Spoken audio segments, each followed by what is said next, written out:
after going just 1-11 in 2021, UConn shocked the country last year by winning 5 of their last 7 games to reach their first bowl game since 2015.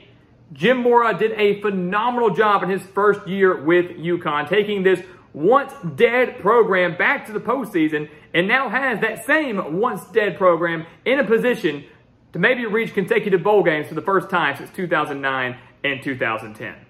So welcome back to the Gridiron Expert, guys. We're so glad that you could join us today. As always, please continue to like, comment, subscribe, share our videos, and check out everything down in the description below, including our expert picks over on our website, thegridironexpert.com. Some of the best college football and NFL spread picks in the entire country over there, beating out over 80% of the national handicappers each of the last 5 years. Check out our Patreon account as well for exclusive college football content year-round. Become a member of our Patreon Wall of Fame. And check out our mailing address down in the description below. Send us some gear. Get us some UConn gear. Send us some East Coast gear. We'd love to have those teams represented in every single Gridiron Expert video as we continue to expand our GE Nation from coast to coast. So this UConn team, guys, I mean, honestly, is really, really impressive. You know, I feel like Jim Mora should have been a legitimate candidate for Coach of the Year for what he did at UConn. This is an offense last year that, you know, got to a bowl game, 6-6, but only averaged 19.4 points per game and just 112 passing yards per game. UConn's not Army. They're not Navy. They're not Air Force. They're not out there running the triple option, but yet somehow they got to a bowl game by throwing for less than 125 yards per game. Their strength obviously was running the ball. They averaged 191 rushing yards per game, rushed for over 200 yards in 4 of their final 6 regular season games, and luckily for them, they returned their top 2 rushers from last year in Victor Rosa and Devontae Houston. The pass numbers should improve drastically for UConn one way or another. They add a star transfer in Joe Fagnano transferring in from Maine, where he had 25 starts. And they also returned Zion Turner, who was the starter for the majority of last year. So regardless, this UConn offense should be a little bit better than they were last year. And I'd say they'll eclipse that 20 points per game mark, which is, you know, better than nothing.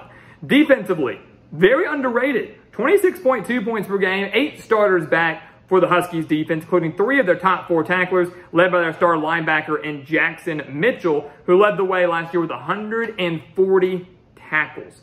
140 tackles in one season for Jackson Mitchell. He's back. He's going to be the anchor and leader of this defense. This is the team, guys, only gave up 211 passing yards per game. So stingy secondary. Rushing defense has to improve after giving up 170 rushing yards per game. But the strength of UConn on both sides is in the trenches.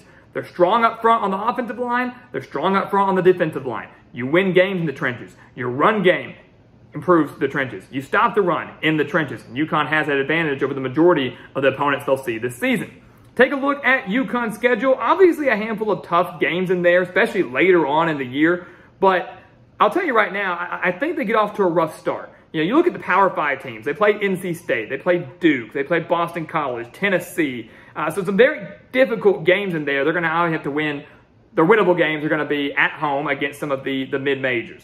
NC State, they will lose that game. They lost to the Wolfpack 41-10 last year. Improved offense in theory for NC State if they can stay healthy with Brandon Armstrong transferring in. Always stingy defense.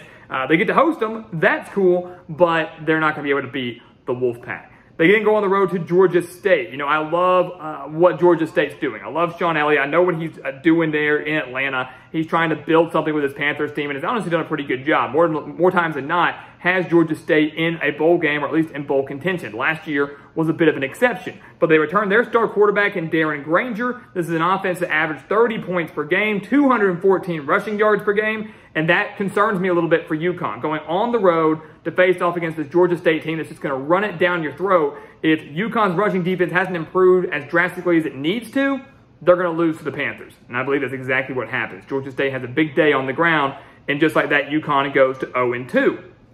After that kind of start, people are going to go, okay, great, here we go again. UConn's not going to improve. Well, again, there are some stretches of the schedule that are just a little more difficult than others that UConn's going to have to navigate and then obviously win those winnable games, such as Florida International. They will beat another set of Panthers. They'll beat Florida International. They beat them 33-12 last year on the road. Both teams have improved coming into 2023. That's something that they both have going for them. Florida International kind of exceeding expectations under Mike McIntyre last year. But this is a Panthers team that gave up nearly 200 rushing yards per game. They allowed 295 rushing yards to UConn last year. UConn owns the edge in the trenches significantly over Florida International. They're going to win this game. I think they win it comfortably, just like they did in 2022. So UConn wins their first game of the year. They take down the Panthers. They'll lose the next week to Duke, a team that returns 18 starters. It's just loaded offensively and won 9 games last year. They might not match last year's win total, but Mike Elko's squad is going to be dangerous again in 2023. So UConn drops that game, and this becomes a winnable stretch here. These next 3 games are going to define the season for UConn, whether or not they go back to a bowl game or fall a little bit short. A very winnable home game against Utah State, a team they lost to 31-20 last year in the season opener, a game that UConn probably should have won if you go back and look at it. You know, the Huskies were up 14-0 despite losing their quarterback on just the second drive of the game. They were only trailing 24-20 in the fourth quarter. Just couldn't pull out the win. Utah State was a major disappointment last year. Surprised everybody in 2021, won the Mountain West, took a major step back in 2022, and the offense now concerns me a lot. Only 4 starters back, didn't look good at all last year under Blake Anderson. The defense gave up 194 rushing yards per game. Again, I think UConn probably should have won this game last year had they not kind of gotten rattled with the injuries. I think they do win the game this year over a mediocre to subpar Utah State team that's also having to travel all the way across the country. So give me UConn to beat the Aggies, and give me UConn to beat Rice as well. Rice is an intriguing team this year because, believe it or not, their quarterback is former Georgia and USC and West Virginia quarterback JT Daniels. So it's interesting how he's kind of fallen from grace, now playing at Rice.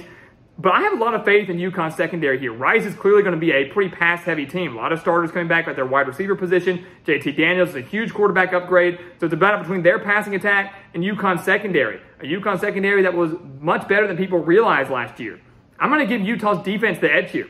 I'm going to give UConn's secondary the edge over Rice. UConn, again, owning that edge in the trenches as well. That's where they're going to own a significant edge over the Owls as well. So you factor in Utah's ground game against Rice's defense, Utah's secondary against Rice's offense and their passing attack. Give me the Huskies in a close one on the road to beat the Owls and get 2 consecutive victories. And now they are 3-3, so right at 500 heading into that bye week. Coming out of the bye week, they take on a USF team that is going through a major rebuild as well. The Jeff Scott experiment for the Bulls did not pan out. They now add a new head coach, the offensive coordinator from Tennessee, and Alex Galesh, but this is still a Bulls team that's going to be really, really bad. 1-11 last year. I think they've won like 3 or 4 games in the last 3 years combined. 4 games in the last 3 years combined. You know, 9 starters are back on defense, so someone would say that's a great sign. But this defense gave up 235 rushing yards per game. It's just going to take time to rebuild USF. It's going to take time to build up this Bulls program. UConn, they don't have time. They don't care about USF. They're going to run all over them. And just like that, the Huskies are above 500. They are 4-3 as we near the last month of the season. But these next 3 games are really, really tough. At Boston College, at Tennessee, at James Madison. So 3 straight road games. You don't really see that very often in college football. And I'll tell you right now, I think UConn loses all 3. So they go from 4-3 to 4-6. I know they beat Boston College last year, beat them 13-3, but the Eagles last year, they were just plagued by injuries, couldn't find any sort of consistency. This year, that's different. I think Jeff Hafley gets this squad under control. I think Boston College is a lot more healthy. I have a lot of faith in Emmett Morehead at quarterback. I think he's going to be really, really good if he can stay healthy, of course. This Boston College team had 5 turnovers last year against the Huskies. They take much better care of the football. And UConn drops the game to the Eagles. They'll drop the game in pretty poor fashion to Tennessee, one of the better teams in the country, certainly in the SEC. And then they go on the road to James Madison, who loses their star quarterback in Todd Centio. Did a phenomenal job in their first year in the Sun Belt, first year at the FBS level. But this Duke's team returns 7 starters on defense after giving up to 79 rushing yards per game. While I do believe UConn improves at the quarterback position, while their passing numbers are going to improve, they're not going to have enough to solely rely on it. Their passing game isn't going to be good enough to where they can win a game by solely relying on their quarterback, regardless of who starts there, whether that's Spagnano or Zion Turner. So if UConn can't run the ball, they're going to struggle mightily. James Madison will not allow them to run, especially at home. So UConn drops that game to the Dukes, which means they have to win their last 2 games to go bowling. And I believe that's exactly what happens. Sacred Heart should be a pretty easy victory. UMass should be a pretty easy victory. They beat the Minutemen 27-10 last year. UMass's defense will be a little bit better in year 2 under Don Brown, but the offense still going to be atrocious. UConn should win this pretty comfortably, especially on senior day at home with bowl eligibility on the line. The incentive is there. And so in year 2, Jim Mora gets the Huskies to consecutive bowl games for the first time since 2009 and 2010. That's how good this UConn team is. For a program that was just left for dead, hadn't done anything since 2015. That was their last bowl appearance prior to last year. Mora's going to have them in back-to-back bowl games. And if they can win said bowl game, they will clinch their first winning season since 2010. That was the year they went to the Fiesta Bowl and lost to Oklahoma. UConn football, I don't want to say is on the rise, but Jim Mora has given them life. Done something that someone thought a couple years ago couldn't be done. The Huskies are going bowling once again. The talent is there. And right now, I would lean towards them getting that elusive winning season. So guys, as always, thank you so much for watching us here at the Gridiron Expert on YouTube. Make sure to continue to like, comment, subscribe, share our videos. Check out everything down in the description below, including our expert picks over on our website, thegridironexpert.com. Some of the best college football and NFL spread picks in the country over there for one of the lowest prices in the country. Check it out. Sign up today. Our Patreon account, become a member of our Patreon Wall of Fame for exclusive college football content year-round. Check out our mailing address. Send us some gear to be represented in every single Gridiron Expert video year-round. Every single video. We'd love to expand our GE Nation from coast to coast. And once again, guys, as always, thank you so much for watching, and we'll see you next time right here on the Gridiron Expert.